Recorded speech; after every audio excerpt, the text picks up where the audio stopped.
వారణాసి ప్రముఖ క్షేత్రంలో ప్రతిరోజు తెల్లవారుజామున 5:30 గంటలకు వేద మంత్రాలతో పండితులు సుబాయి బనారస్ కార్యక్రమాన్ని నిర్వహిస్తారు. పరమశివుణ్ణి దర్శించుకునేందుకు దేశం నుండే కాకుండా విదేశాల నుండి భక్తులు తరలివస్తారు. సూర్య భగవానుడికి స్వాగతం పలికే సుబాయి బనారస్ కార్యక్రమం 2014లో ప్రారంభమైందని ఆలయ అధికారి ప్రమోద్ మిశ్రా తెలిపారు. ప్రతిరోజు 2:30 గంటల పాటు కొనసాగుతుందని అన్నారు.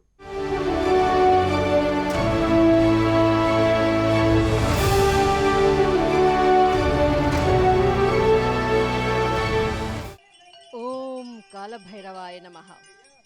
ఓం కాలభైరవాయ నమః. ఓం కాలభైరవాయ నమః. ఓం ఘం ఘం గణపతియే నమః. ఓం ఘం గణపతియే నమః. ఓం ఘం గణపతియే నమః. మనం ఏ కార్యక్రమమైనా ప్రారంభించే ముందు ఆ కాలభైరవుని, రక్షక పాలకుడైనటువంటి కాలభైరవుని ఆశీస్సులతోటి, గణపతి ఆశీస్సులతోటి విఘ్నాలు కలగకుండా ఒక మంచి కార్యక్రమాన్ని చేపట్టాలన్న ఉద్దేశంతో ప్రైమ్ 9 ఛానల్ మహాశివరాత్రి సందర్భంగా వారణాసి కాశీ ప్రాంతంలో ఇప్పుడు మనం ఉన్నాం. ఇక్కడ మనము ఎప్పుడు చూసినా కూడా గంగాహారతి, వారణాసి అంటే గంగాహారతి అని తెలుస్తూ ఉంటుంది. కానీ మనకి తెలియని నిజం ఏంటంటే గంగాహారతితో పాటు ఉదయాన్నే సూర్య భగవాన్ని నిద్రలేపుతూ సుబే బనారస్ అన్నటువంటి హారతితోటి ఆ సూర్య భగవానికి నిద్రలేపుతూ కార్యక్రమంతో వారణాసి మొదలవుతుంది. ముఖ్యంగా ఇప్పుడు మనం చూస్తూనే ఉన్నాము. ఇక్కడ ఉన్నటువంటి వేద మంత్రాలతోటి, ఇక్కడ ఉన్నటువంటి బ్రాహ్మణ పండితులతోటి ఉదయం 5:30 గంటలకు ఈ కార్యక్రమము ప్రతిరోజు సూర్యుడు మనకి ఏ విధంగా అయితే ఉదయిస్తాడో అదే విధంగా సూర్య భగవానికి స్వాగతం పలుకుతూ ఇక్కడే చేసేటటువంటి కార్యక్రమాలన్నీ కూడా సూర్య భగవాన్ని మేల్కొల్పుతూ మొత్తము ఈ ప్రపంచాన్నంతటినీ కూడా ఈ కాశీ పట్టణానికి మూల విరాట్ ఆ పరమేశ్వరుడు ఆశీస్సులతోటి ఈ కార్యక్రమము ఎప్పుడూ కూడా ఉదయము సాయంకాలము ఎల్లవేళలా కూడా ఈ కార్యక్రమము జరుగుతూనే ఉంటుంది. సూర్య భగవాను ఇప్పుడు సమయం వచ్చి 5:30 గంటల సమయము. సూర్య భగవానుడు తూర్పున ఉదయించేటటువంటి ఈ సమయం కొరకు ఆయనకు సూర్య భగవానుని ఆశీర్వాదం పొందటం కొరకు, స్వాగతం పలకటం కొరకు ఇక్కడ ప్రతిరోజు కూడా ఈ సన్నాహాలు జరుగుతూనే ఉంటాయి. ప్రత్యేకంగా ఇక్కడ సూర్య భగవానుని కొరకు వేద పాఠశాల నుంచి వచ్చినటువంటి విద్యార్థులు ప్రతిరోజు కూడా ఇక్కడ సూర్య భగవానుని కొరకు వేద మంత్రాలతోటి స్వాగతం పలుకుతూ ఇక్కడ ప్రతిరోజు జరిగేటటువంటి ఈ ఆనందకరమైనటువంటి సన్నివేశాలు ప్రతిరోజు కూడా ఈ వారణాసి క్షేత్రంలో మనము చూడవచ్చు. సుబే బనారస్ అనేటువంటి ఈ కార్యక్రమము 2014వ సంవత్సరం నుండి ఇక్కడ ప్రారంభమయ్యింది. ప్రతిరోజు కూడా ఉదయం 5:30 గంటలకు ప్రారంభమయ్యి ఈ హారతి, మంగళహారతి, వేద మంత్రాలతో ప్రారంభమయ్యి యజ్ఞ యాగాదులతోటి అంటే ఉదయము 7-7:30 సమయం వరకు కూడా ఈ కార్యక్రమము దాదాపు జరుగుతూ అనేక వేద మంత్రాలతోటి ఈ కార్యక్రమం జరుగుతూ ఉంటుంది. ఈ ఆనందమైనటువంటి క్షణము కొరకు ఇక్కడ అంటే కాశీలో ప్రయాణించేటటువంటి విదేశీయులు కానీ, ఇక్కడ ఉండేటటువంటి ప్రజలు కానీ, బయటి నుంచి కాశీ క్షేత్రాన్ని సందర్శించేటటువంటి యాత్రికులు కానీ ఈ ఆనందకరమైనటువంటి క్షణం కొరకు కూడా చాలామంది ఉదయాన్నే ఆ సూర్య భగవానికి స్వాగతం పలుకుతూ ఇక్కడ ఈ ఆనందమైనటువంటి క్షణాలను వీక్షించడం కొరకు ఎదురు చూస్తూ ఉంటారు. 2014 సంవత్సరం నుండి ప్రారంభమైనటువంటి ఈ సుబే బనారస్ కార్యక్రమము ప్రతిరోజు కూడా ఉదయాన్నే మనము ఇక్కడ చూడవచ్చేటువంటి ఒక ఆనందమైనటువంటి దృశ్యం.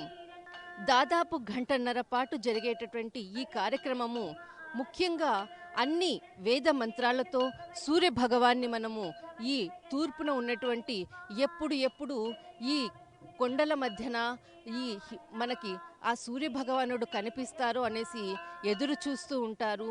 వీళ్ళు ఆ సూర్య భగవాని కొరకు చేసేటటువంటి హారతులు, మంగళ హారతులు అంతా కూడా ఆ సూర్య భగవానుని త్వరగా రమ్మని మేలుకొని ఇక్కడ ఉన్నటువంటి పశుపక్షాదులంతా కూడా ఎదురు చూస్తూ ఉన్నటువంటి దృశ్యము. అంతేకాకుండా రేపు మహాపర్వదినము, మహాశివరాత్రి, అది మరింత ఆనందకరమైనటువంటి విషయము. మొట్టమొదటిసారిగా ప్రైమ్ 9 ఛానల్ ఈ లైవ్ కార్యక్రమాన్ని వీక్షించడానికి మనం ఎంతో పుణ్యం చేసుకున్నాం. ఈ ఆనందకరమైనటువంటి క్షణాలను మనము లైవ్ చూడగలుగుతున్నాం. కరోనా సమయములో దాదాపు 5 నెలలు పాటు ఈ సుబే బనారస్ కార్యక్రమము నిలుపుదల చేయడం జరిగింది. ఆ తర్వాత మరి డిసెంబర్ 15వ తారీఖు నుంచి తిరిగి సుబే బనారస్ కార్యక్రమం ప్రారంభమయ్యింది. ప్రతిరోజు కూడా ఆ సూర్య భగవాని కొరకు మేలుకొలిపి తన రాక కొరకు ఎదురు చూస్తూ ఇక్కడ వేద మంత్రాలతోటి స్వాగతం పలుకుతూ సూర్య భగవానికి కిరణాల కొరకు ఎదురు చూస్తూ ఉన్నటువంటి దృశ్యము. ఇక్కడ చేసేటటువంటి ఈ బ్రాహ్మణులు 7 మంది కూడా వేద పాఠశాలకు చెందినటువంటి విద్యార్థులు కావడము, వారు ప్రతిరోజు కూడా ఈ వేద పాఠశాలకు చెందినటువంటి 7 మంది విద్యార్థులు ప్రతిరోజు కూడా మారుతూ ఇక్కడ వచ్చి ఇక్కడ దీపారాధన చేసి మంగళహారతితోటి ఆ సూర్య భగవానునికి స్వాగతం పలుకుతూ చేసేటటువంటి సుబే బనారస్ ఎంతో నిష్ఠతో నియమాలతోటి ఉదయాన్నే నిద్రలేచి 3 గంటల సమయం నుంచి వారి కార్యక్రమాలు ముగించుకొని ఇక్కడికి వచ్చి ఈ కార్యక్రమం కొరకు సుబే బనారస్ కొరకు ఉదయాన్నే ఇక్కడికి రావడము, ఈ ప్రాంతమంతా కూడా ఒక ఆనందకరమైనటువంటి పండగ వాతావరణము ఉంటుంది. దాదాపు 7 గంటల సమయం వరకు కూడా అనేక కార్యక్రమాలతోటి ఇక్కడ కార్యక్రమం జరుగుతూ ఉంటుంది. యజ్ఞాలు, వేద మంత్రాలు, తర్వాత సూర్య నమస్కారాలు అన్నీ కూడా పద్ధతి ప్రకారము తుచా తప్పకుండా రోజు జరిగేటటువంటి నిత్య కార్యక్రమం. ఇలాంటి కార్యక్రమాన్ని మన జీవితంలో ఇటువంటి దృశ్యాలను చూడడము ఎంతో ఆనందకరమైనటువంటి సన్నివేశాలు. మరు జన్మ అంటూ ఉంటే కాశీలో పుట్టాలి, కాశీలో మరణించాలనేసి అనుకుంటారు. కానీ ఇంత ఆనందకరమైనటువంటి శంఖానాదముతో సూర్య భగవానుని స్వాగతిస్తూ స్వాగతం పలుకుతూ చేసేటటువంటి అర్థనాదం, శంఖానాదం చూస్తూనే ఉన్నాం. ఎంతో నిష్ఠతో దాదాపు సూర్య భగవానికి స్వాగతం పలుకుతూ చేసేటటువంటి సుబే బనారస్ కాశీ క్షేత్రములో ఎంతో ముఖ్యమైనటువంటి ఘట్టము ఈ సుబే బనారస్. కొంతమంది వేద పాఠశాలలకు చెందినటువంటి పానీ కన్య అంటే వేద పాఠశాల నుంచి కొంతమంది బాలికలు రావడము, ఇక్కడ గురుకుల వేద పాఠశాల నుంచి కొంతమంది బాలులు రావడము, ఇక్కడ సూర్య నమస్కారాలకు సంబంధించినటువంటి కొంతమంది వేద పాఠశాల నుంచి మరికొంతమంది బాలురు రావడము, ఇక్కడ రోజు కూడా ఈ కార్యక్రమాలు జరుగుతూ ఉన్నాయి. దీనికి సంబంధించినటువంటి ఇక్కడ కొంతమంది అధికారులు కూడా ఇక్కడ ఉండి వారు కూడా వీరితో పాటు ఉదయాన్నే 5 గంటలకు ఇక్కడ కార్యక్రమం మొదలయ్యే ముందు ఇక్కడ ఉన్నటువంటి అంతటినీ కూడా ఇక్కడికి వచ్చి ఇక్కడ ఉన్నటువంటి సౌకర్యాలన్నీ కూడా సక్రమంగా జరుగుతున్నాయా లేదా అన్నది రోజు చూస్తూ వాటిని అంతటిని కూడా నియమ నిబంధనలతోటి ఇక్కడ కార్యక్రమాలు జరిగే విధంగా దగ్గరుండి ఇక్కడ అధికారులు రోజు చేయిస్తూ ఉంటారు. ప్రతి ఒక్కరూ కూడా పుష్పాలతో పుష్పాంజలి చేస్తూ సూర్య భగవానునికి స్వాగతం పలుకుతూ పుష్పాంజలి మంత్రాలతో స్వాగతం పలుకుతూ కొన్ని వేల మంది ప్రజలతోటి ఇక్కడంతా కూడా యాత్రికులతోటి రోజు జరిగేటటువంటి కార్యక్రమము సుబే బనారస్. ఈ కార్యక్రమము ఈ గంగానది ఒడ్డున ఈ కార్యక్రమము ప్రతిరోజు జరిగేటటువంటి కార్యక్రమము. సూర్య భగవానునికి స్వాగతం పలుకుతూ చేసేటటువంటి పుష్పాంజలి కార్యక్రమం మీరు చూస్తూనే ఉన్నారు. అందరూ కూడా సూర్య భగవానునికి స్వాగతం పలుకుతూ ఆయన రాక కొరకు ఎదురు చూస్తూ సూర్యనారాయణునికి స్వాగతం పలుకుతూ చేసేటటువంటి కార్యక్రమము ఈ సుబే బనారస్. ఎంతో నియమ నిష్టలతో చేసేటటువంటి ప్రజలందరూ కూడా చేసేటటువంటి కార్యక్రమము. అందరూ కూడా ఆయన రాక కొరకు ఈ గంగా నది ఒడ్డున చేసేటటువంటి కార్యక్రమము సుబే బనారస్. మొట్టమొదటిసారిగా ప్రైమ్ 9 ఛానల్ ఈ లైవ్ కార్యక్రమాన్ని ఈ మహాశివరాత్రి పర్వదినంగా మనకు ఈ ఛానల్కి ఈ అవకాశం ఇచ్చినందుకు ఈ కాశీ పుణ్యక్షేత్ర అధికారులకు ఒక్కసారి వారికి అభినందనలు. ఎంతోమంది విదేశీయులతోటి కిక్కిరిసిపోతున్నటువంటి ఈ వారణాసి క్షేత్రము ఎప్పుడూ కూడా ప్రతి ఒక్కరూ కూడా హిందువులు అనేక మతాలకు చెందినటువంటి వాళ్ళు ఇక్కడికి సందర్శనకు రావడం ఇక్కడ మనం చూస్తూనే ఉంటాము. ఇప్పుడు మనకి ఇక్కడ సూర్యోదయం అవుతుంది. ఈ సూర్యోదయాన్ని కొరకు సూర్య భగవానుని కొరకు ఇంతకుముందు మనం చేసినటువంటి ఈ వేద మంత్రాలతోటి వేద పఠనాలతోటి సూర్య భగవానికి స్వాగతం పలుకుతూ 5:30 గంటల నుంచి ప్రారంభమైనటువంటి ఈ కార్యక్రమము ఇప్పుడు పూర్తయినది. సూర్య భగవానుడు ఈ మంత్రార్చనలతోటి పైకి తూర్పు నుంచి ఉదయించి ఈ కాశీ క్షేత్రానికి ప్రకాశవంతమైనటువంటి తన కిరణాలతోటి సూర్య భగవానికి స్వాగతం చెప్పారు. మనం చూస్తూనే ఉన్నాము. ఇప్పుడు ప్రారంభమైనటువంటి ఈ సూర్య భగవానుడు కిరణాలు కూడా లేలేత కిరణాలతో స్వాగతం పలుకుతూ మనం చూస్తూనే ఉన్నాం. ఇది కేవలము ప్రైమ్ 9 ఛానల్ లైవ్ కార్యక్రమాన్ని మన లభించడము కూడా ఎంతో ఆనందకరమైనటువంటి ఆ పరమేశ్వరుని కటాక్షం వల్లనే ఈ కార్యక్రమం చేపడుతున్నామనేసి అనుకుంటున్నాం. వారణాసి క్షేత్రంలో రోజూ కూడా జరిగేటటువంటి కార్యక్రమము సుబే బనారస్ కార్యక్రమాన్ని రోజు కూడా ఉదయం 5:30 గంటలకు ప్రారంభమయ్యేటటువంటి ఈ కార్యక్రమాన్ని నియమ నిబంధనలతో వేద మంత్రాలతో సూర్య భగవానునికి స్వాగతం పలుకుతూ చేసేటటువంటి కార్యక్రమాన్ని దగ్గర ఉండి Pramod Mishraji chairman vice chairman ఇక్కడ మన దగ్గర ఉన్నారు. వాళ్ళు దగ్గర ఉండి మొత్తము కూడా ఇక్కడ ఉన్నటువంటి ప్రజలందరూ కూడా విదేశీయులు కూడా ఈ కార్యక్రమాన్ని కూడా దగ్గర ఉండి చూస్తూ కార్యక్రమాన్ని అంతటా కూడా నియమ నిబంధనలతోటి చేసే విధంగా ఉదయాన్నే 5:30కు ఇక్కడికి వచ్చి కార్యక్రమాన్ని చూస్తూ ఉంటారు. నమస్కార్ जी, सुबह बनारस को जो कार्यक्रम हुआ बहुत सुंदर है सर. ये कब शुरू हुआ, मतलब इसका बारे में आप बता सकते हैं? 24 नवंबर 2014 से यह अविरल और अखंड अनुष्ठान माँ गंगा की कृपा से प्रारंभ हुआ. इसी स्थान पर काशी के सांसद और हमारे देश के माननीय प्रधानमंत्री नरेंद्र मोदी जी ने सफाई का कार्यक्रम प्रारंभ किया और उसी के कुछ दिनों बाद 10 या 12 दिनों बाद सुबह बनारस का यह अनुष्ठान प्रारंभ हुआ. इसमें पाणिनि महाविद्यालय की ऋषिकाएं वेद की ऋचाओं से भगवान सूर्य सहित समस्त प्रत्यक्ष देवताओं का आवाहन करती हैं, स्तमन करती हैं, अभिनंदन करती हैं. हमारे साथ विद्वान ब्राह्मण बटुक माँ गंगा की आरती करते हैं, चारों दिशाओं की आरती करते हैं. काशी में ही पूरे विश्व में सुबह के समय आरती होती है. आरती उसकी करनी चाहिए जो दिखाई देता है. शाम को जो गंगा आरती होती है उस आरती के लिए मैं प्रार्थना करता हूँ और मैं उसके प्रति श्रद्धावनत हूँ. लेकिन ये सुबह की जो आरती होती है प्राकृतिक रूप से होती है. उसके बाद हम परब्रह्म परमात्मा के प्रति कृतज्ञता व्यक्त करते हैं और उससे पहले हम यज्ञ करते हैं. लोक मंगल के लिए यज्ञ करते हैं, विश्व बंधुत्व की भावना के लिए करते हैं, मानवीय संवेदनाओं की संरचना के लिए करते हैं. परब्रह्म परमात्मा के प्रति हम कृतज्ञता व्यक्त करते हैं. यस्य स्मरण मात्रेण जन्म संसार बंधनात् विमुच्यते नमस्तस्मै विष्णवे प्रभु विष्णे. जिसके स्मरण मात्र से प्राणी जीवन और मृत्यु के बंधन से मुक्त हो जाता है, उन परब्रह्म परमात्मा के प्रति हम कृतज्ञता व्यक्त करते हैं. हम उदीयमान सूर्य को अर्घ्य देते हैं. सुबह के राग से हमारे संगीत के विद्वान प्रकृति की वंदना करते हैं, पूजा करते हैं, अभ्यर्थना करते हैं. आप देखेंगे सुबह का राग लगभग धीरे धीरे खत्म होता चला जा रहा था, लेकिन हम सुबह के राग को जीवित किए, उसको सम्मान दिए, उसे मर्यादित स्थान हमने प्रदान किया. और उसके बाद यहाँ पर इस स्थान पर योग की विधाओं से परिचित कराया जाएगा. योग की विधा సుబే బనారస్ కార్యక్రమంలో ఇప్పుడంతా కూడా సంగీత కార్యక్రమం అవుతుంది.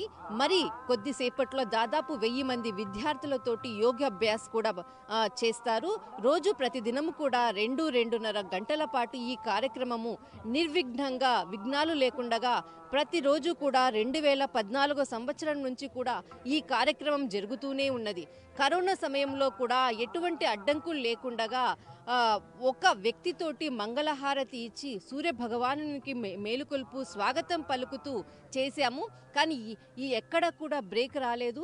కానీ ఇప్పుడు అందరూ కలిసి అందరూ విద్యార్థులతోటి వేద మంత్రాలతోటి ఇప్పుడు ఈ కార్యక్రమం చేస్తున్నాము. రోజు మేము చేసేటటువంటి కార్యక్రమం అని ఇక్కడ ఉన్నటువంటి వేద పండితులు చెప్పడం జరిగింది. కళ ఓవర్ టు ఢిల్లీ.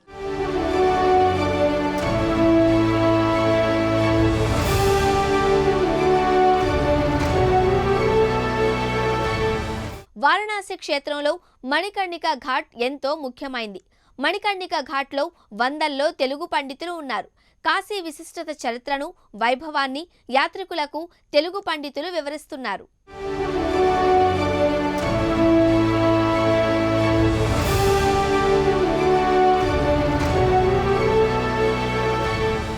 మణికర్ణిక ఘాట్ వారణాసి క్షేత్రంలో అనేక ఘాట్లున్నాయి.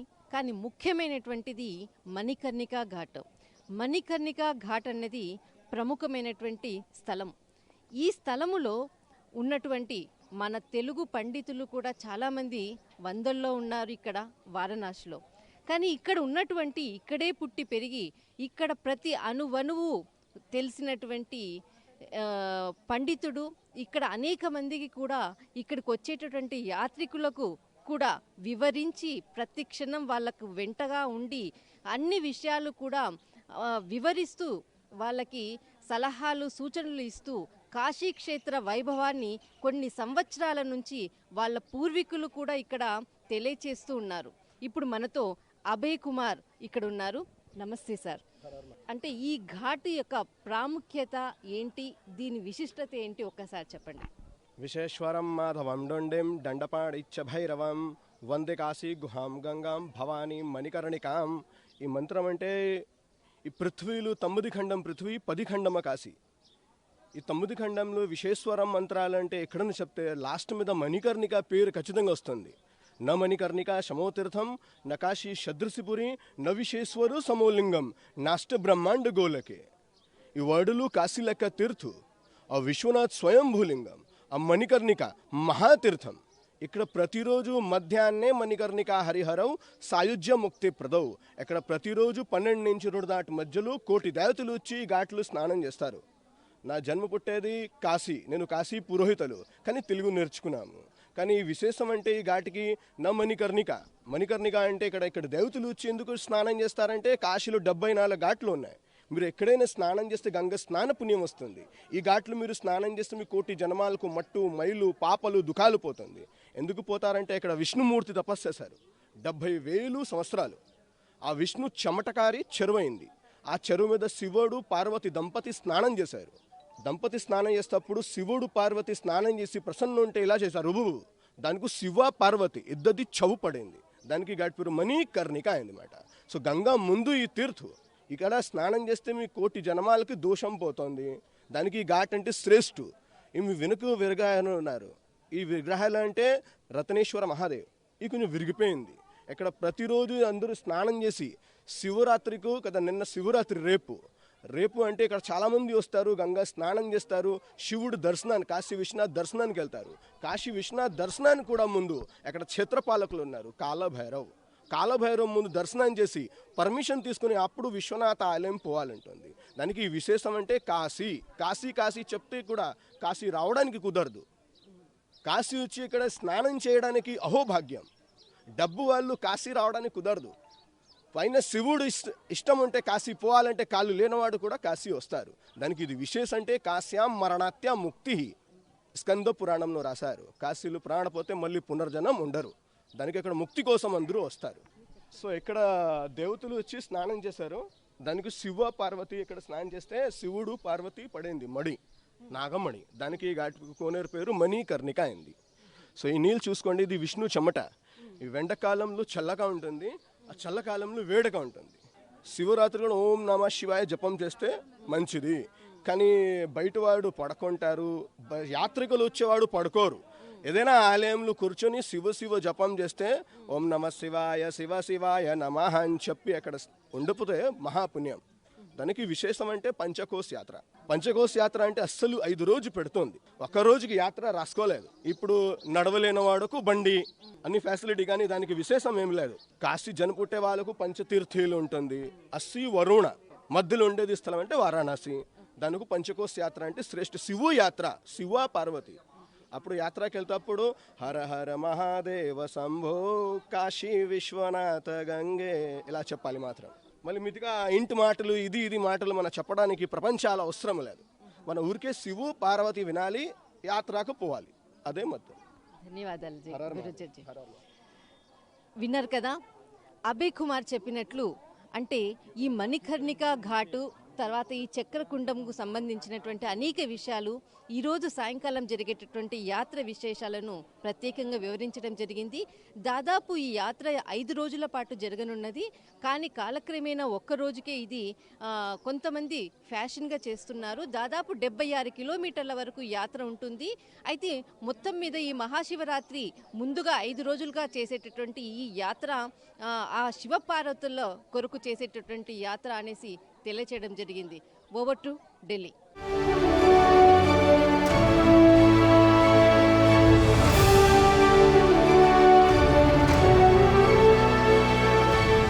కాశీనగరాన్ని సందర్శించుకోవాలంటే మొదట క్షేత్రపాలకుడైన కాలభైరవ దర్శనం చేసుకోవాలి. ఆయన అనుమతి లేనిదే కాశీలోకి అడుగు కూడా పెట్టలేరని పండితులు నమ్ముతారు. ఇప్పుడు కాలభైరవ ఆలయ విశేషాలు తెలుసుకుందాం.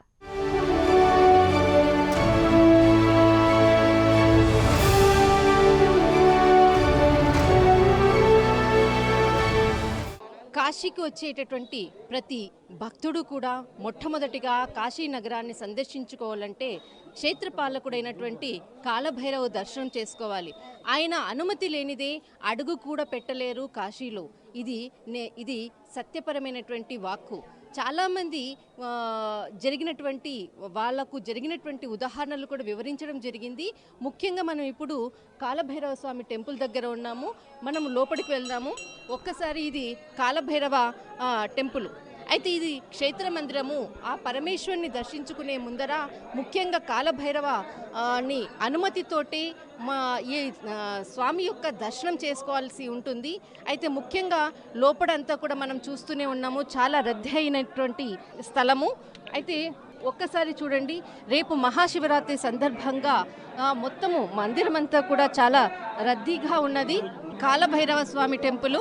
కాలభైరవ స్వామి దర్శనం చేసుకోవడము ప్రతి ఒక్కరూ కూడా స్వామివారి దర్శనం కొరకు ఇక్కడికి వస్తూ ఉంటారు. కాలభైరవ అనుమతితోటే మన కాశీ విశ్వేశ్వరుని దర్శనం చేసుకోవాలని మొట్టమొదట ఇక్కడ అనుమతి తీసుకున్న తర్వాతనే వెళ్ళాలని ప్రతి ఒక్కరు ఇక్కడ వచ్చి స్వామివారికి విన్నవించుకొని కాశీ విశ్వేశ్వరుని దర్శనం కావాలనేసి స్వామివారిని కోరిన తర్వాతనే విశ్వేశ్వరుని దర్శనానికి వెళ్తారు. ఈ చుట్టుపక్కల ఉన్నటువంటి చిన్న ఇక్కడ అంటే స్వామివారికి సంబంధించినటువంటి ఫల పుష్పాలు అన్నీ కూడా ఇక్కడ ఉంటున్నాయి. మీరు చూస్తూనే ఉన్నారు. ఎవరైతే కాలదర్శనం చేసుకొని వచ్చిన తర్వాత ప్రతి ఒక్కరూ కూడా ఈ చుట్టూరా స్వామివారి దర్శనం చేసుకొని ఇక్కడ దండం అనంటే వారి చేతిలో ఉన్నటువంటి అంటే కట్టె లాంటిది ఒకటి ఉంటుంది. ఆ యొక్క దండముతోటి కొట్టిన తర్వాతనే అంటే పాపం అనేది ఏది కూడా ఉండదనేసి చెప్తారు. కాశీ విశ్వేశ్వరుని సందర్శించుకునేటటువంటి ప్రతి భక్తుడు కూడా మొట్టమొదటిగా కాలభైరేశ్వరిని దర్శించుకోవడానికి మొట్టమొదటిగా ఇక్కడ దర్శనం చేసుకున్న తర్వాతనే విశ్వేశ్వరుని దర్శనం కొరకు వెళ్తారు. పూజలు చేసేటటువంటి ప్రధానమైనటువంటి అర్చకులు కూడా ఇక్కడ ఉన్నారు. అయితే కాలభైరవుని కూడా అంటే 2 విధాలుగా పూజిస్తారు. ఒకరు సాత్వికంగా విధి విధానాలతో పూజిస్తారు, తర్వాత తాంత్రిక విధి విధానాలతోటి కూడా ఈ కాలభైరవుని పూజిస్తారు. అంటే సాత్విక విధానాలు అనంటే పాలు పెరుగు వంటి అభిషేకాలతోటి నార్మల్గా ఈ పూజలు జరుగుతూ ఉంటాయి. అంటే తాత్విక పూజా విధానంతో అంటే కొంత మందు తర్వాత ఇటువంటి మందు తర్వాత గంజాయి అటువంటివి కూడా ఇక్కడ స్వామివారికి నివేదన చేస్తారన్నటువంటి ఇక్కడ చాలా మంది పండితులు కూడా వివరించారు. కాలభైరవుని పూజా విధానాన్ని ఇక్కడ ఉన్నటువంటి పండితుడు ఆయన మాటల్లోనే మనం తెలుసుకుందాము. सर नमस्कार सर, जो काला भैरव का विधि विधान जो भी पूजा विधान का क्या होता है, कितना बार होता है? बाबा का 4 टाइम सेवा, मंगला आरती सुबह में होता है 4 बजे, फिर उसके बाद 1 बजे दोपहर में होता है स्नान, फिर 8 बजे बाबा की आरती होती है, फिर रात्रि में शयन आरती हो के मंदिर बंद होता है। अब काशी में काल भैरव काशी के पूरा अधिपति हैं। विश्वेश्वर राजा विश्वेश्वर काशी विश्वनाथ ने काल भैरव को पावर ऑफ अटॉर्नी दी। काशी में जो आएगा जाएगा जिएगा मरेगा सबका लेखा जोखा। बिना काशी में काल भैरव के मर्जी में कोई प्रवेश नहीं कर सकता और कुछ नहीं कोई कर सकता। यहाँ पर चित्रगुप्त का कोई लेखा जोखा नहीं, सब काल भैरव का। काशी में काल यातना यम यातना नहीं होता, काल यातना यम यातना से 1000 गुना बढ़ के होता है। और बाबा का अष्टमी, चतुर्दशी, रविवार, मंगलवार यहाँ विशेष भीड़ होता है। बाबा का भोग भंडारा होता है, भक्त लोग दर्शन करते हैं। कोरोना काल से मंदिर बंद है, बाहर से लोग दर्शन करता है, अंदर प्रवेश वर्जित है। अभी जो कोरोना काल में जो भी मंदिर बंद था, अभी कितने दिन हो गए शुरू हो गए? कोरोना काल से जो है 141 दिन तक मंदिर बंद था टोटल, और उसके बाद खुला। तो बाबा का पहले आप देखे होंगे तो विग्रह और बड़ा था। अभी 15 दिन पहले बाबा ने अपना पूरा शरीर को केवर, जो बाबा का कलेवर होता है, जो लेपन होता है, वो 1971 में बाबा का पूरा शरीर छोड़ा था अपना। अभी ये 15 दिन पहले बाबा जो है अपना पूरा शरीर को छोड़ के बाल रूप में फिर से वो प्रकट हुए हैं। దాదాపు 50 సంవత్సరాల కిందట ఎవరైతే ఈ కాలభైరవ స్వామికి లేపనం పూసి రోజు కూడా ప్రతిరోజు కూడా లేపనం పూసేసి మొత్తము అలంకరణం చేసేవారు. అయితే 50 సంవత్సరాల కిందట ఆ లేపనం ఎప్పుడైతే మొత్తము పెచ్చులుగా మొత్తము ఆ శరీరంకి అంటించినటువంటి లేపనం అంతా కూడా విడిపోయిందో అప్పుడు చాలా మన దేశంలో కూడా ప్రపంచంలో కూడా విపరీతమైనటువంటి పరిస్థితులు నెలకొన్నాయి. 15 రోజుల క్రిందట కూడా ఎప్పుడైతే 50 సంవత్సరాల తర్వాత లేపనాలు ఎప్పుడైతే మనం రోజు పూస్తూ స్వామివారికి పూజలు చేస్తూ ఉన్నామో 15 రోజుల కిందట కూడా ఆ లేపనాలంతా కూడా అంటే మొత్తము కూడా ఆ శరీరం నుంచి పెచ్చలుగా మొత్తం అంతా కూడా లేపనమంతా పడిపోయింది. ముందు కూడా ఎటువంటి విపరీత ధోరణులు ఏర్పడుతున్నాయో, మొత్తము దేశానికి ఏదైనా కానీ విపత్తు వస్తుందో ఏంటో తెలియదు. కానీ ఆ విపత్తు నుంచి రక్షించమని మేము రోజు కూడా ఆ కాలభైరవుని వేడుకుంటున్నామనేసి ఇక్కడ ఉన్నటువంటి పండితులు తెలియజేస్తున్నారు. కళ, ప్రైమ్ 9, న్యూఢిల్లీ.